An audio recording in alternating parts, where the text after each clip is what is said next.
택배가 알려준 성공 비법 첫 번째 살펴보겠습니다. 어떤 비법일까요? 큰 물에서 놀아라. 중국에서 가장 잘 사는 도시를 노렸어요. 그래서 이제 그것이 경제 수도인 상하이였습니다. 하지만 장 대표가 사무실에 있는 시간은 그리 많지 않다는데요. 지금 그러니까 7개 성을 거래를 하고 있기 때문에 창사라든지 우한이라든지 정주라든지 1년이면 120회 정도 탑니다. 저는 상해에서 예. 콩나물하고 우유하고 한국의 유기농 식품을 유통하는 식품회사를 운영하고 있습니다. 오, 콩나물과 우유를 유기농으로 아니 유통하고 지금 계시는데 자리를 비우셔서 그 자식 같은 콩나물하고 우유는 어떻게 하고 있대요? 그러게요. 보고 싶어 죽겠어요. 아니 근데 가짜가 진짜인 세상에서는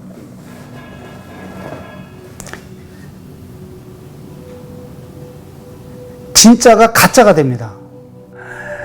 아유, 예, 근데 진짜 무서워. 무서운 세상에. 진짜 무서운 세상이에요. 누가 누구를 죽이려고 맘만 먹으면 우리는 그 사람들을 못 죽이지만 공권력을 가지고 있는 사람은 특히 검사는 얼마든지 사람을 죽이고 살릴 수 있을 것 같아요. 나는 검찰이 없는 사건을 있는 사건으로 다 만들었다고 믿고 싶지가 않아요. 국가의 권력, 공권력에 의한 폭행이에요.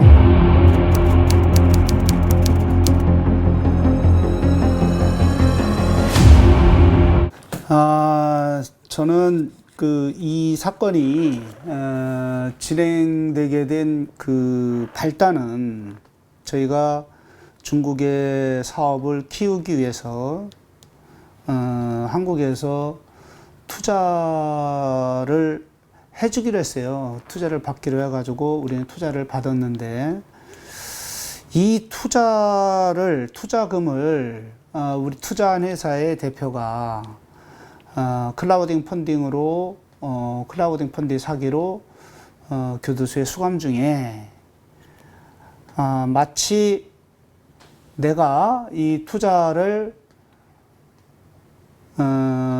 유력 정치인의 선거 자금으로 투자금을 요구했다. 이렇게 제보를 해서 시작된 사건이에요. 그래서 이게 검찰에서 인지수사로 이 사건을 시작을 했고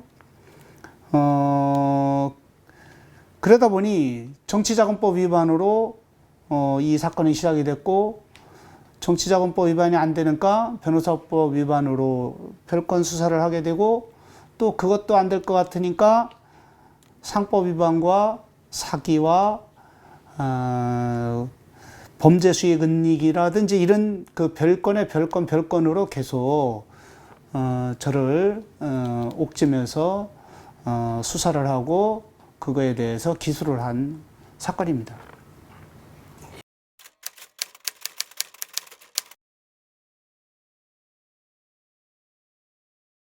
그래서 이제 한 2시간 정도 기다리다 보니까 해당 검사가 올라오라 그래가지고 올라갔죠. 그래서 이제 사정을 했죠. 그냥 나 다시 들어오겠다. 계약을 써야 되니까 내가 다시 들어오겠다. 계약 쓰고서 들어오겠다. 아니면 인보증이라도 세워놓고 나가겠다. 나 분명히 들어올 거다.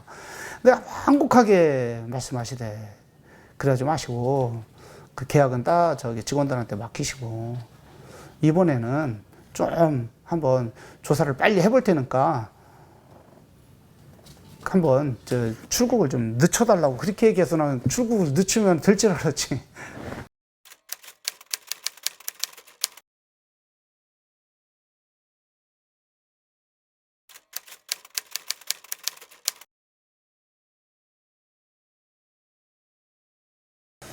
기다려라. 그러면 나는 빨리 조사를 받으면 나갈 수 있을 것 같아가지고 빨리 조사를 해달라고 그랬더니 느닷없이 4월 4일 날 압수수색이 되더라고. 4월 4일 날 압수수색 되고 한 열흘 후서부터 시작해가지고 내가 첫 조사를 4월 13일 날인가 받았어요.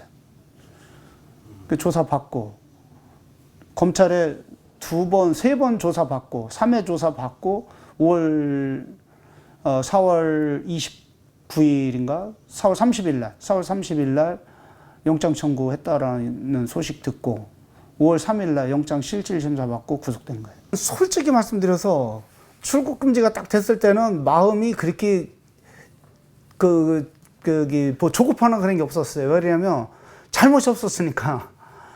그냥 이건 뭔가를 오해를 하고 있겠거니, 검찰에서.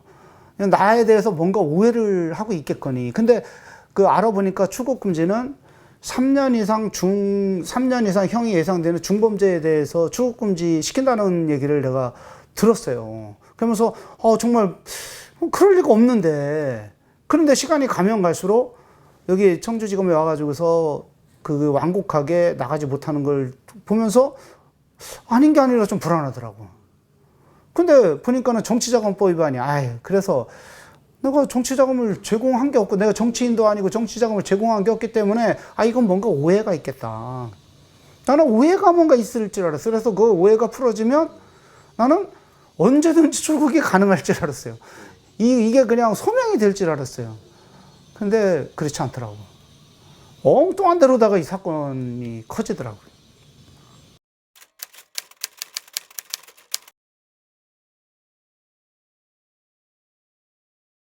교도소에 갇혀 있으면서 가장 힘든 게 뭐냐면 외부 사람과 단절되면서 외부 사람으로서 버림받았다는 생각이 들 때가 가장 힘들어요. 가장 힘들어요. 버림받은 느낌에 사육당하는 느낌. 검찰에 정말 휴일도 없이 이렇게 출장을 다니면서 아침에 가면은 그냥 가나? 교도소에서 수갑 채우고 꽁꽁 묶어서 검찰청 지하에 깜방에 가둬놓고 또 수갑 채우고 또 묶고 다시 올라가가지고 조사받고 이거를 계속 반복하면서 인간의 인격이 파괴가 되더라고. 자괴감이 들더라고. 근데 그게 가장 힘들더라고. 내가 몸부림치면 칠수록 더 옥죄오는 느낌. 내가 빠져나가려고 하면 할수록 더 옥죄오는 느낌. 그게 별건인 것 같아요. 별건으로 이거 정치자금법으로다가 구속영장 정치자금법으로 출국 금지시키고 압수수색을 하고 구속을 시키고 조사하는 과정에서 정치자금법이 나오지 않는가 변호사법 위반으로 였고 변호사법 위반이 안 되니까 최초에 회사 설립한 자본금을 넣었다 뺀 그거로 상법 위반으로 였고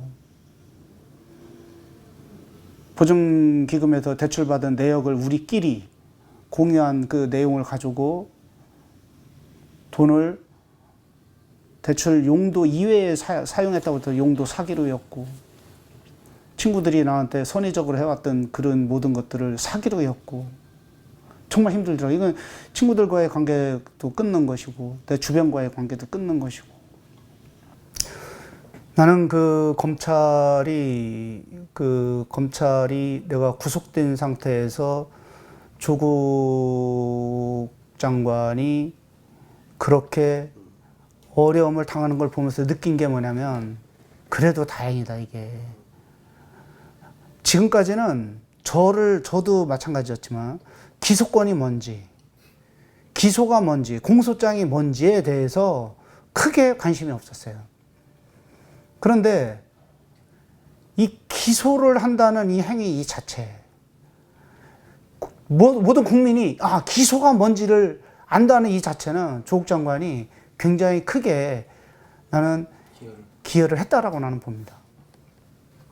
이거를 조국 교수 내외분이 이거는 대한민국의 사법 체계에 있어서 하나의 획을 그어준 게 아닌가 싶고 저는 일반인인데도 이렇게 굉장히 힘든 시기를 겪고 있고 힘든 일을 당하고 힘든 시기를 겪었는데 그분들이야 이루 말할 거 없지 않겠어요? 평범한 시민이 아닌데 그 사람들은. 평범한 시민이 아닌데도 그 정도 건드리는데 평범한 시민들은 얼마나 쉽게 거기에 우리가 휘말릴 수 있겠습니까? 너무나 쉬웠을 것 같아요. 그냥 무섭더라고. 중앙정보부는 학원 침투 간첩단 21명을 검거했다고 발표했습니다. 국교의 지령에 따라 모국 유학생을 가장하여 국내 잠입, 암약에 오던 국교 간첩 일당 21명을 검거하여 지난 11월 20일에 국가보안법 및 방공법 위반으로 서울지방검찰청에 구속 송치하고 관련 용의자를 계속 수사 중에 있습니다. 이들 일당은 일본에서 3차례나 북한에 가 북한군의 노동당에 입당한 뒤 간첩 교육을 받고 국내에 드나들면서 지하망을 구축하고 국가 기밀을 탐지하다가 지난 10월에 붙잡혔습니다. 이 가운데는 서울대학교 학생 4명을 비롯해서 부산대학 7명, 한국신학대학 2명, 고려대학 1명, 가톨릭대학 1명 등 모두 15명의 학생이 포함되어 있습니다. 중앙정보부는 이들로부터 많은 공작금품과 기본 암호표, 북한군의 방송지령 수신용 라디오, 카메라, 등사기, 불온 유인물과 서적들을 증거물로 압수했습니다.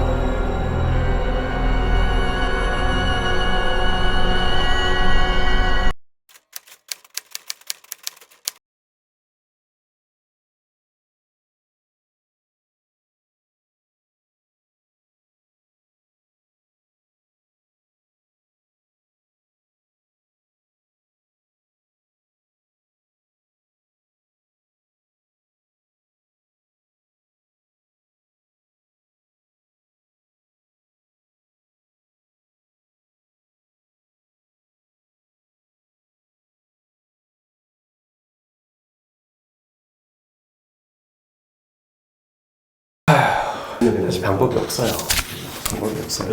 그 옛날에 삼양라면이 그 우지 파동 때문에 그냥 거의 망할 뻔했잖아요. 근데 뭐 지금은 이제 다시 뭐 이렇게 좀 재개했지만 그게 가장 그 대표적인 사건이에요. 검찰이 검사 하나가 괜히 공명심 때문에 또라이 짓 해버리면은 삼양라면 같은 대기업도 완전히 죽어버리거든요. 그 검찰의 힘이라는 게 그렇게 막강한데 걔네들은 권한만 있지 거기에 대한 책임이 없어요. 그 이번에 검찰 개혁이라고 하는 거의 핵심이 사실 그거거든요. 그 권한에 상응하는 책임도 따르게 만들자. 근데 이제 기본적으로 그 무소불위에 견제받지 않는 권력 이것도 굉장히 순화시키고 이제 그게 검찰 개혁의 핵심인데. 이게 어떻게 지금 산으로 가버리고 있죠, 지금. 구속이 된다는 거는 무엇인가 범죄를 저질렀기 때문에 연루된 게 아니라 그 사람도 연루됐다고 생각하지 않겠죠. 범죄를 저질렀기 때문에 구속이 됐겠지라는 것 때문에 이미지는 이미 회복할 수 없을 정도로 가는 거예요. 대기업은 조직이 움직여가지고 오너가 16개월 아니라 16년이 부재를 해도 그 조직이 끌고 갈 수 있어요. 근데 중소기업은 우리 직원이 24명 정도 됐었는데 그게 훨씬 더 무섭습니다. 20명 정도의 봉급을 챙기려고 하면 그거 오너가 없으면 그 봉급을 어떻게 챙겨주면서 그게 유지가 되겠어요. 불가능하죠. 지금도 우리가 중국 내 슈퍼에서 받지 못하는 돈이 굉장히 많습니다. 그걸 안 줘요. 대표가 안 오기 때문에 그걸 안 주는 거예요. 지금까지도 검찰에서 출국 금지를 안 풀어줘요. 내가 혹 또 다른 별건으로 나를 힘들게 하진 않을까. 사실 굉장히 두렵습니다. 이런.